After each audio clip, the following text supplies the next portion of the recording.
Good evening दोस्तों, आप सभी के लिए। और दोस्तों, जैसा कि आप सभी को पता है दोस्तों, आपकी आरआरबी एनटीपीसी की शिफ्टें चल रही हैं और रेगुलर ये शिफ्टें आपको मिलती हैं दोस्तों, केवल रविवार को छोड़कर। क्योंकि दोस्तों रविवार को आपको दोस्तों फिजिक्स के जो न्यूमेरिकल और आपके फॉर्मूले हैं वो आपके लिए कराए जाते हैं। तो कल मैं वीडियो डाल चुका हूं दोस्तों, सेकंड वीडियो थी वो मेरी मोशन से रिलेटेड, यानी दोस्तों गति से रिलेटेड। तो वहाँ पर मेरे जितने इंपॉर्टेंट फॉर्मूले हैं दोस्तों और जो न्यूमेरिकल हैं वो मैंने समझाए हुए हैं। तो अभी तक आपने वो वीडियो नहीं देखी है तो आप जाकर पीछे उस वीडियो को देख सकते हैं दोस्तों। बहुत ज़्यादा बेनिफिट आपके लिए वहाँ से मिलने वाला है दोस्तों, तो वो सीरीज भी आप जरूर देखें। तो चलिए दोस्तों, आज वीडियो को शुरू करते हैं। और आपका दोस्तों एनटीपीसी का दोस्तों 10 जनवरी 2021 का दोस्तों फर्स्ट शिफ्ट का आपका पेपर है। तो चलिए दोस्तों, वीडियो को शुरू करते हैं। और अभी तक आपने चैनल को सब्सक्राइब नहीं किया है तो चैनल को सब्सक्राइब कर ले, साथ में और वाला बेल आइकन जरूर दबा लें दोस्तों, ताकि मेरी आने वाली हर वीडियो का नोटिफिकेशन सबसे पहले दोस्तों आपके पास पहुंच सके। और वीडियो अगर आपको पसंद आए तो वीडियो को लाइक करना है दोस्तों, शेयर करना है। तो चलिए दोस्तों, वीडियो शुरू करते हैं। और फर्स्ट प्रश्न है आपके सामने, और यहाँ आपसे पूछा गया है, सरकार के कुल व्यय और ऋण को छोड़कर कुल प्राप्तियों के बीच के अंतर को क्या कहा जाता है? तो ऐसे कहते हैं दोस्तों राजकोषीय घाटा। ऑप्शन नंबर 3 आपका सही आंसर होगा। अगला प्रश्न है, और आपसे पूछा गया है, अर्ध शुष्क जलवायु परिस्थितियों और अपकृष्ट मिट्टी में उगाई जाने वाली वह फसल जो खाद्य फसल के साथ साथ चारे की फसल भी है, निम्न में से क्या है? तो यह है दोस्तों आपकी मक्का। ऑप्शन नंबर 3 आपका सही आंसर होगा। अगला प्रश्न है, और यहाँ आपसे पूछा गया है कि भारत में 1972 में अपना परिचालन आरंभ करने वाले बोकारो स्टील प्लांट की स्थापना किस देश की सहायता से की गई थी? तो की गई थी दोस्तों यूएसएसआर की सहायता से। ऑप्शन नंबर 3 आपका सही आंसर होगा। और दोस्तों देखिए, बोकारो जो स्टील प्लांट है इसकी दोस्तों जो है स्थापना है दोस्तों द्वितीय पंचवर्षीय योजना के तहत की गई थी। तो ये भी आपको याद रखना है। और पंचवर्षीय योजनाओं से रिलेटेड दोस्तों जो टॉपिक हैं आपकी जितनी पंचवर्षीय योजना वो भी आपको क्लियर करनी है दोस्तों, वहाँ से बहुत ज़्यादा प्रश्न पूछे जाते हैं। और मैं भी पीछे करा चुका हूँ दोस्तों, आप सर्च कर सकते हैं यूट्यूब पर जाकर, वहाँ पर आपको वीडियो मिल जाएगी, तो आप वहाँ से भी पंचवर्षीय योजना कंप्लीट कर सकते हैं। तो चलिए दोस्तों, अगला प्रश्न देखते हैं।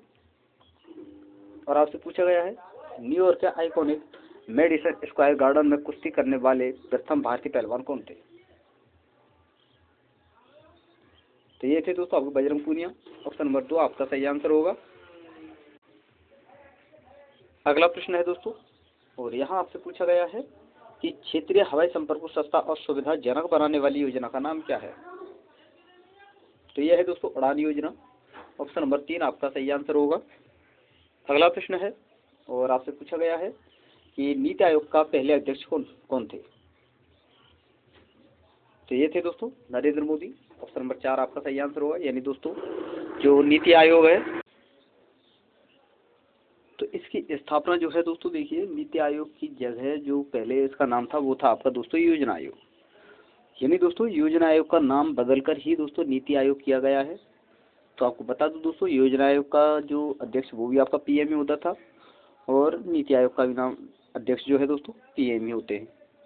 क्यों दोस्तों, योजना आयोग के स्थान पर ही नीति आयोग का नाम रखा गया है, तो इसलिए दोस्तों इसके जो अध्यक्ष होते हैं पीएम होते हैं।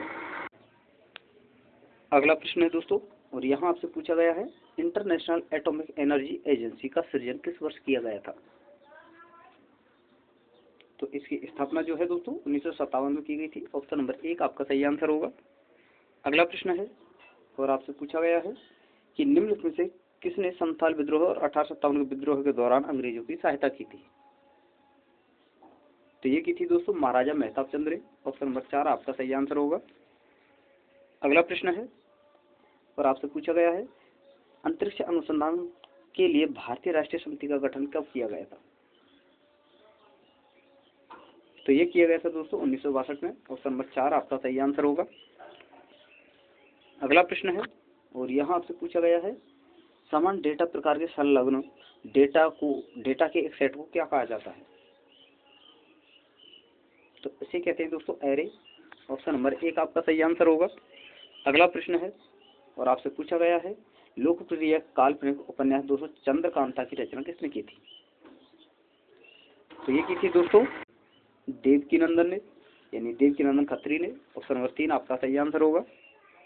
अगला प्रश्न है और आपसे पूछा गया है कि निम्न में से किस राष्ट्र ने इको फ्रेंडली रॉकेट अंगारा विकसित किया था? तो ये किया दोस्तों रूस ने। ऑप्शन नंबर 1 आपका सही आंसर होगा। अगला प्रश्न है और आपसे पूछा गया है नवंबर 1944 में सांप्रदायिक समस्याओं पर गांधी जिन्ना चर्चा विफल होने के बाद एक न्यायिक ढांचे में सांप्रदायिक समस्या की जांच करने के लिए गैर पक्षीय सम्मेलन की स्थायी समिति द्वारा कौन सी समिति नियुक्त की गई थी? तो ये की गई दोस्तों संप्रु समिति। ऑप्शन नंबर 1 आपका सही आंसर होगा।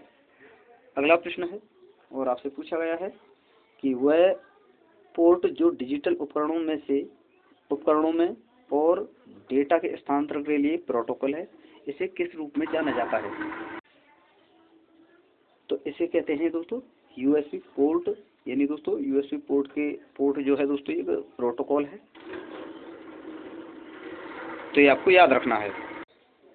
यानी दोस्तों इसका जो आंसर होगा ऑप्शन नंबर 2 होगा। ये आपको याद रखना है। अगला प्रश्न है और आपसे पूछा गया है इकोनॉमी ऑफ परमानेंस के लेखक कौन है? तो ये है दोस्तों जेसी कुमारप्पा। ऑप्शन नंबर 3 आपका सही आंसर होगा। अगला प्रश्न है और यहाँ आपसे पूछा गया है द्वितीय पंचवर्षीय योजना की रूपरेखा किसने तैयार की थी? तो दोस्तों द्वितीय पंचवर्षीय जो योजना है, इसकी योजना जो है दोस्तों पीसी महालनोबिस ने बनाई थी। ऑप्शन नंबर 2 आपका सही आंसर होगा। अगला प्रश्न है और आपसे पूछा गया है पृथ्वी शिखर सम्मेलन को किस रूप में जाना जाता है? यानी दोस्तों पृथ्वी शिखर सम्मेलन के रूप में किसे जाना जाता है, ये आपसे पूछा गया है। तो रियो शिखर सम्मेलन जो है दोस्तों, इसे ही हम पृथ्वी शिखर सम्मेलन के नाम से जानते हैं। तो ऑप्शन नंबर 4 आपका सही आंसर होगा। अगला प्रश्न है और आपसे पूछा गया है कि ईस्ट इंडिया कंपनी द्वारा किस वर्ष में स्थायी बंदोबस्त को अमल में लाया गया था? तो कब दोस्तों? 1793 में। ऑप्शन नंबर 2 आपका सही आंसर होगा। अगला प्रश्न है और आपसे पूछा गया है सीसा और टिन की मिश्र धातु को क्या कहा जाता है? सीसा कहते हैं दोस्तों पीवी यानी दोस्तों प्लम्बम, प्लस डब्लू को कहते हैं दोस्तों एसएन को बोलते हैं हम, टिन के रूप में जानते हैं। यानी टिन का प्रतीक चिन्ह है दोस्तों एसएन। तो इसका जो कॉम्बिनेशन होता है दोस्तों, ये दोस्तों मिलकर शोल्डर बनाता है। तो ऑप्शन नंबर 4 आपका सही आंसर होगा। अगला प्रश्न है आपसे पूछा गया है श्वेत क्रांति जिसका प्रकार दुग्ध उत्पादन संबंधित है, उसी प्रकार दोस्तों पीली क्रांति का संबंध किससे है? देखिए दोस्तों ये रीजनिंग का प्रश्न था, लेकिन मैंने दोस्तों आपकी यहाँ पर जीके की इन्फॉर्मेशन के लिए दोस्तों जीके की नॉलेज के लिए दोस्तों मैंने यहाँ पर ये प्रश्न जो है डाल दिया है। यानी दोस्तों आपको याद रखना है हमेशा जो श्वेत क्रांति है ये दोस्तों आपके दुग्ध उत्पादन से रिलेटेड है, और इसी प्रकार दोस्तों पीली क्रांति जो है दोस्तों आपके तिलहन से रिलेटेड है। तो ऑप्शन नंबर 3 इसका सही आंसर होगा। अगला प्रश्न है आपसे पूछा गया है निम्नलिखित में से किस उपकरण का उपयोग दोस्तों वायुमंडलीय दाब मापने के लिए किया जाता है? तो किसका किया जाता है दोस्तों? बैरोमीटर का। ऑप्शन नंबर 4 आपका सही आंसर होगा। अगला प्रश्न है और यहाँ आपसे पूछा गया है वर्षा ऋतु के दौरान जब पौधों के लिए आवश्यक मृदा आर्द्रता की तुलना में अधिक वर्षा होती है तो इसे किस रूप में संदर्भित किया जाता है? तो इसे कहते हैं दोस्तों आर्द्र भूमि कृषि। यानी दोस्तों ऑप्शन नंबर 1 आपका सही आंसर होगा। और दोस्तों मेरी आपसे रिक्वेस्ट है वीडियो अगर आपको पसंद आ रही है तो वीडियो को लाइक करते चलें दोस्तों, शेयर करते चलें, और अभी तक आपने चैनल को सब्सक्राइब नहीं किया है तो चैनल को सब्सक्राइब करते चलें। और दोस्तों देखिए एएलपी टेक्नीशियन और एनटीपीसी जो सो दोस्तों आरआरबी जेई वालों से मेरा कहना है दोस्तों आपकी भी मैं दोस्तों प्रीवियस ईयर जो शिफ्टें थी एएलपी टेक्नीशियन और आरआरबी जेई से रिलेटेड वो भी मैं आपके लिए करा चुका हूँ। अगर आपने वो शिफ्टें नहीं देखी हैं तो आप उन शिफ्टों को अवश्य देख लें दोस्तों, बहुत ज़्यादा बेनिफिट आपके लिए वहाँ से मिलने वाला है। क्योंकि दोस्तों हर शिफ्ट जो है मैं आपके लिए करा चुका हूँ प्रीवियस ईयर की, तो वीडियो को आप जरूर देखें, प्ले लिस्ट में दी हुई है। तो चलिए दोस्तों अगला प्रश्न है और यहाँ आपसे पूछा गया है डैश 9 भारतीय भाषाओं की एकीकृत लिपि है जिसे एक सामान्य भारतीय लिपि के रूप में प्रस्तावित किया जा रहा है। कौन सी दोस्तों? भारतीय जो है दोस्तों 9 भारतीय भाषाओं की एक प्रतिलिपि है, यानी 9 भाषाओं से मिलकर बनी हुई है। तो ऑप्शन नंबर 1 आपका सही आंसर होगा। अगला प्रश्न है और यहाँ आपसे पूछा गया है कामाख्या मंदिर किस राज्य में स्थित है? तो ये है दोस्तों आपका असम में। ऑप्शन नंबर 3 आपका सही आंसर होगा। अगला प्रश्न है और आपसे पूछा गया है कि मुगल कालीन प्रसिद्ध गायक तानसेन किस भारतीय संगीत शैली से संबंधित है। तो ये है दोस्तों ध्रुपद से। ऑप्शन नंबर 1 आपका सही आंसर होगा। अगला प्रश्न है, आपसे पूछा गया है क्लब ऑफ रोम के द्वारा द लिटिल टू ग्रोथ का प्रकाशन कब किया गया। तो ये किया गया दोस्तों 1972 में। तो ऑप्शन नंबर 3 आपका सही आंसर होगा। और दोस्तों देखिए, आपसे पूछा जाएगा कि क्लब ऑफ रोम का प्रकाशन किसके द्वारा किया गया। सॉरी दोस्तों, क्लब ऑफ रोम द्वारा किसका प्रकाशन किया गया। तो ये किया गया दोस्तों द लिटिल टू ग्रोथ का। तो ये आपको याद रखना है, ये प्रश्न आपसे पूछा जा सकता है। अगला प्रश्न है, और आपसे पूछा गया है कि भूमि का वह भौतिक विस्तार जिस पर फसलें बोई और काटी जाती हैं उसे निम्नलिखित में से किस नाम से जाना जाता है। तो यह है दोस्तों कुल बीजारोपित भूमि। ऑप्शन नंबर 3 आपका सही आंसर होगा। अगला प्रश्न है, आपसे पूछा गया है नाइट्रोजन यौगिकरण के माध्यम से मृदा की प्राकृतिक उर्वरता बढ़ाने वाली फसलें क्या कहलाती हैं। तो ये होती है दोस्तों फलीदार फसलें। ऑप्शन नंबर 2 आपका सही आंसर होगा। अगला प्रश्न है, और आपसे पूछा गया है खाद्य पदार्थ, वस्त्र जैसे उत्पाद एवं भोजन, उत्पाद एवं मनोरंजन जैसी सेवाओं को उनके अंतिम उपभोक्ताओं द्वारा खरीदे जाने पर डैश कहा जाता है, यानी उन्हें क्या कहते हैं। तो इन्हें कहते हैं दोस्तों उपभोग वस्तुएं। ऑप्शन नंबर 3 आपका सही आंसर होगा। अगला प्रश्न है, और आपसे पूछा गया है कि हमारी जीभ पर कौन सा अभिग्राही यानी रिसेप्टर स्थित होता है। तो ये होता है दोस्तों रस संवेदी। ऑप्शन नंबर 3 आपका सही आंसर होगा। अगला प्रश्न है, और पूछा गया है कि 1932 का पूना पैक्ट समझौता महात्मा गांधी और इनमें से किस नेता के बीच हुआ था। तो ये हुआ था दोस्तों अम्बेडकर के बीच में, महात्मा गांधी और अम्बेडकर के बीच में 1932 में। तो ऑप्शन नंबर 4 आपका सही आंसर होगा। अगला प्रश्न है, आपसे पूछा गया है प्रत्येक वृक्क में बड़ी संख्या में निस्पंदन इकाइयां होती हैं, इन्हें क्या कहा जाता है। तो ये कहलाती है दोस्तों वृक्काणु यानी नेफ्रॉन। ऑप्शन नंबर 3 आपका सही आंसर होगा। अगला प्रश्न है, आपसे पूछा गया है पेशी कोशिका में ऑक्सीजन की कमी होने पर पायरुवेट विभाजित होकर डैश में परिवर्तित हो जाता है। तो देखिए दोस्तों, ये जो परिवर्तित हो जाता है होता है आपका पायरुवेट ऑक्सीजन ना मिलने पर। तो ये होता है दोस्तों लैक्टिक एसिड और ऊर्जा के रूप में। ऑप्शन नंबर 2 आपका सही आंसर होगा। अगला प्रश्न है, आपसे पूछा गया है बार्ली लोक चित्रकारी किस राज्य की लोक कला का एक रूप है। तो बार्ली चित्रकारी जो है दोस्तों ये महाराष्ट्र की है। ऑप्शन नंबर 1 आपका सही आंसर होगा। अगला प्रश्न है, आपसे पूछा गया है कि 1972 का शिमला समझौता इंदिरा गांधी और किसके बीच हुआ था।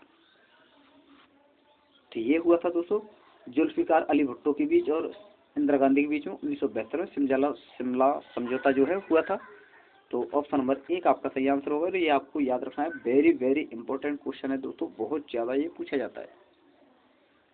अगला प्रश्न है, और आपसे पूछा गया है मानव शरीर की सबसे बड़ी धमनी कौन सी है। तो यह है दोस्तों महाधमनी यानी दोस्तों अरोटा। ऑप्शन नंबर 3 आपका सही आंसर होगा। अगला प्रश्न है, आपसे पूछा गया है कि निम्नलिखित में से कौन सा कलपक्कम में परमाणु अनुसंधान हेतु स्थापित अनुसंधान रिएक्टर है। तो यह है आपका कलपक्कम, सॉरी दोस्तों कामिनी कलपक्कम में है। तो ऑप्शन नंबर 2 आपका सही आंसर होगा। अगला प्रश्न है, और आपसे पूछा गया है किसी वस्तु या सेवा के मूल्य पर सरकार द्वारा लगाई गई ऊपरी सीमा को क्या कहा जाता है। तो इसे कहते हैं दोस्तों अंतिम सीमा मूल्य। ऑप्शन नंबर 3 आपका सही आंसर होगा। अगला प्रश्न है, और आपसे पूछा गया है हृदय का जो संबंध कार्डियोलॉजी से उसी प्रकार वृक्क का संबंध किससे है। तो यह है दोस्तों आपका नेफ्रोलॉजी से। ऑप्शन नंबर 2 आपका सही आंसर होगा। तो दोस्तों ये आपके कुछ प्रश्न थे, और 10 जनवरी 2021 का दोस्तों फर्स्ट शिफ्ट का आपका पेपर था, और इसमें जितने भी आपके दोस्तों क्वेश्चन पूछे गए थे वो मैंने आपके लिए बता दिए हैं। तो वीडियो अगर आपको अच्छी लगी तो वीडियो को लाइक कर देना है दोस्तों, शेयर कर देना है। और अभी तक चैनल को आपने हमारे सब्सक्राइब नहीं किया है दोस्तों, तो प्लीज़ आपसे रिक्वेस्ट है चैनल को सब्सक्राइब कर लें, साथ में और वाला बेल आइकन जरूर दबा लें दोस्तों, ताकि मेरी आने वाली हर वीडियो का नोटिफिकेशन सबसे पहले दोस्तों आपके पास पहुँच सके। तो चलिए दोस्तों, थैंक यू, धन्यवाद, फिर मिलते हैं एक नई वीडियो के साथ।